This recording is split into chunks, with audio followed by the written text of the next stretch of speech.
Hello, my sweet friends. I hope you are all doing well, and I hope that you are all enjoying the merriest of holiday seasons. We are knee-deep in the Christmas preparations around here. We do have presents under the tree, but none of them are wrapped. They're all still in their Amazon boxes, and the cat's been chewing on one of them that I know of, so we're probably going to need to get on that task earlier rather than later. I have baking to do. All the ingredients are in a box in the pantry, so we're going to get working on that as well. And I've not packed anything yet, but I did do laundry, so I feel like it's all coming together. Let me know in the comments how your preparations are coming along, and if you have any funny cat or doggy stories to share there, let me know that as well. So we're gonna skip to Valentine's today, and I know some of you will say, well, you're just really rushing this holiday, and that may be true, but mostly I just wanted to get out the pink glitter paper, and so I thought this was a great excuse, and we're gonna make this trifold card. It's a slimline profile, and I'm using some printables from my shop, and I just absolutely adore them, and so I think they go really well with this pretty paper. And this is not just your average trifold card. I have so many pretty details added in, like these tuck spots for photos to go, or some journaling. Maybe you want to leave some sweet nothings for someone, and it continues to flip open and have all those beautiful details. And I was able to use many of the tags from that printable, and so I think this was really fun to create. It was pretty easy as well. So if that sounds good to you, then stick with me and we'll make it together. I'm working with this pack of paper I picked up from Amazon last year, and I did check it is still available if you're interested in these patterns. Now, this is an 11 by 11 page, so I did find that to be a little bit challenging for my project today, and I'll tell you why when we get to that point, but it did have quite a few patterns in it and multiples of each one. So I did find it to be a good value, and the quality is very nice, and the print is nice and crisp and clear. And I do love the combination of red and pink together. Unfortunately, that paper pack did not come with any focal images, so I am going to pair it with this sweet printable from my shop. This is the Shabby Sweet Valentine Gnome tags, and I am absolutely smitten with them. I think they could not be any cuter, and I'm going to use the printable in a slightly smaller size than it was designed, so make sure that you think to size your printables to the project that you're working on. And I'm going to be using quite a few of these as well, so that makes me happy. I've just got a very simple base to create today, and it starts with 2 pages of 65 pound weight cardstock. The first piece is cut to be 9 inches high by 8 1/4 inches wide. It's scored at 4 and 4 1/4, and the second piece is 9 inches high by 8 1/8. It is scored at 4, and then also 4 1/8. So we're going to have one side a little bit larger so that they'll fold up properly. You can see I have already added some double-sided tape here to the first piece, and I'm going to add my second layer of adhesive. This Tombow will help to ensure that everything is nice and secure. So I've just run my line of that, and I'm going to bring these 2 pieces together into that corner where the score line is, keeping it straight and even along the side and the bottom. And now you can see we have our smaller side on the right and the larger size on the left. So we're going to go ahead now and begin to add the cardstock and the pattern paper layers. I'm choosing a very soft pink cardstock to coordinate with my paper and the tags. So I have my cardstock cut to be 8 7/8 of an inch high by 3 7/8 of an inch wide. The pattern paper is 8 3/4 by 3 3/4, and that will be the same for all of our full-size pages. So the first one I'm going to put down is the first page you see when you fold open that front page. So I'm just going to center that and have a nice white border of my base showing around the pink. Now when I open this, I'm going to have basically a 3-page layout. So I want to kind of give it a little bit of extra detail, and I was able to do that by adding the layering pattern onto one side, and this also helped me to utilize that 11 by 11 inch paper better because I was not able to get 3 full-size pages out of it. I'm just going to blend these patterns together to fill up the space that I need, and it makes sense to me to have layered pattern on both of the outside pages going toward the outside. So I'm going to finish the inside now, and I'm just going to continue to use those patterns for the inside. And then here is the left page. Of course, I've got my layering pattern on the outside again. Okay, so now I have my 3-page layout covered with my pattern paper. I also want to include some additional details. I think it would be nice to have space to add a picture or a journaling spot, and I do want to keep the outside portions even going across. So I'm just going to use my T-square ruler here and find the level where I want the bottom of this layout to be. So I've got some die cut scalloped edge rectangles here, and I'm just going to line that up into the center and then along the edge of my ruler.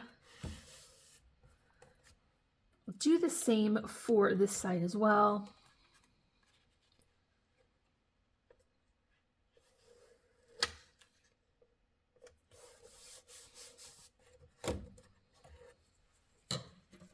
Because the center die cut is a little bit larger, I'm just going to center that to the page as best I can, and this will be a nice place to add a sentiment.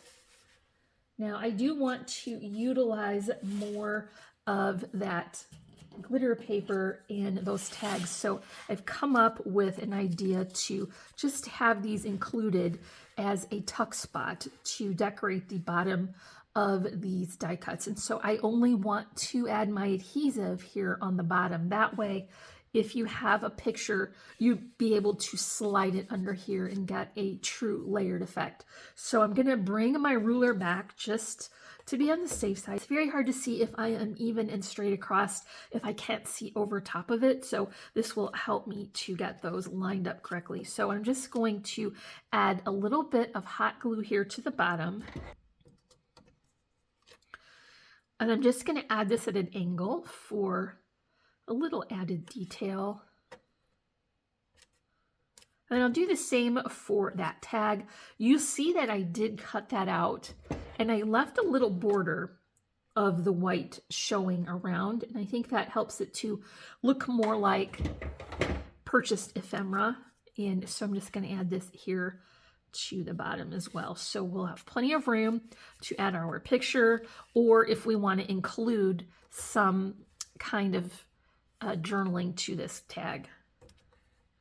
So I'll do the same for this side, and I'll angle this one going in that direction. So now we have some fun details for our pretty simple base. I want to repeat that detail on this first page as well. So I'm just going to line up my T-square ruler along the top so that I can see and keep it straight and even going across, and I'll center that from left to right. Then I'll add my heart and the tag for this one. I do think I want to just angle that in and have that one going out. So let's just line up our ruler here on the bottom of the heart so I can keep those nice and even. Angling that in. One more tag. And now I've got all of those details lined up for the inside.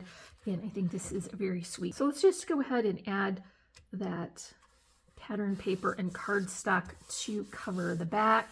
You do want this to be nicely finished all the way around. And of course, we're going to go back to that sweet heart pattern for the front cover.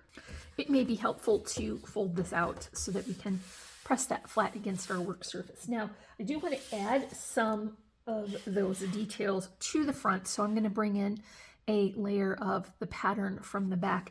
And I did want to add a little bit more of that glitter paper as a detail. So I took this die from Lawn Fun. It's the rooftop border. I use it just to get a nice big chunky scallop. And I cut my glitter paper from that. So the first thing I did is trim the edge here with a piece of scrap from that pink cardstock so it would match the border from around the pattern paper. And I'm just going to lay this onto my scallop. Now, it's not really meant to be permanent on here because it is adhesive tape sticking to glitter, but my goal is to get it positioned where I want, and then I can glue this as a piece to the back. Now I just want to set this on to that scallop so that I am even across the points where the indentation is, so that I know I've got it nice and even. I'm going to clip off the extra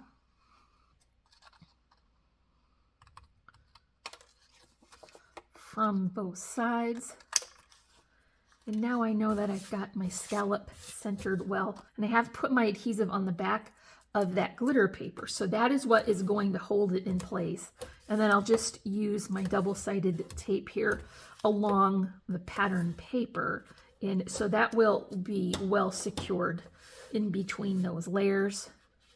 I'm utilizing the border that is already there from our first layer of pattern paper, and I'll just press that into place so you can see we've got all of that fun sparkle showing. Now I'm going to be adding a die cut doily, and I did get this while I was on the design team for Bo Bunny, and it is not currently available. However, I do think it is a pretty good match to this one that I picked up from the Dollar Tree.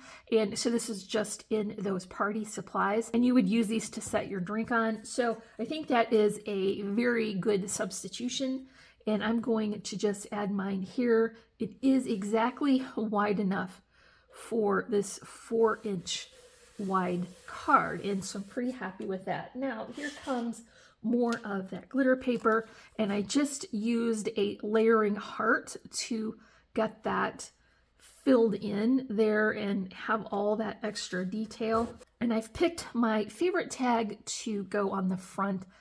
Once again, I didn't add that too heavy cardstock and cut that back out. I've also added an eyelet here and some twine and put that all up on a spacer. Now, once again, this spacer not going to stick very well to this glitter, so we're going to add hot glue to that, and that'll really push down into that texture. I'm just going to add that on top of my heart and make sure to press that in very well so it will have a good contact. I've prepared a small flower arrangement with a magnolia from Really Reasonable Ribbon and a couple of ready-made flowers here to balance. I've got a little bit of foliage here die cut and loopy twine bows and netting. And for the ribbon, I chose a light pink wrinkle ribbon from Really Reasonable Ribbon. And this is just going to go right down here on the bottom. I'm adding that with hot glue. If you're interested in seeing how I create my arrangements, I will link to last week's video where I did a very similar style of arrangement, and that will be a full tutorial. Now, I do want to include a couple of finishing details, so have some very small and sweet pink enamel hearts here, and I'm going to add those as I do with some string. Add that to some hot glue, clip the excess, and then cover those cut strings with a little. Then I'll finish that off with some coordinating sequins. I'm adding those with my Tombow right here to the bottom in a cluster of 3, and that will help to balance those hearts on top. Now, if you are interested in this printable, I will link it in the description below, as well as the paper pack from Amazon. Remember, it's not a collection, but it does have quite a lot of variety of patterns and a good quantity of paper as well. So I thought it was a good value. I'll also leave links for all of our socials in the description below, and that will be all for our tutorial today. If you enjoyed this tutorial, make sure you let me know in the comments and leave me a big thumbs up for this video. As always, I'm wishing you a happy and productive day, and I thank you so much for watching. Bye!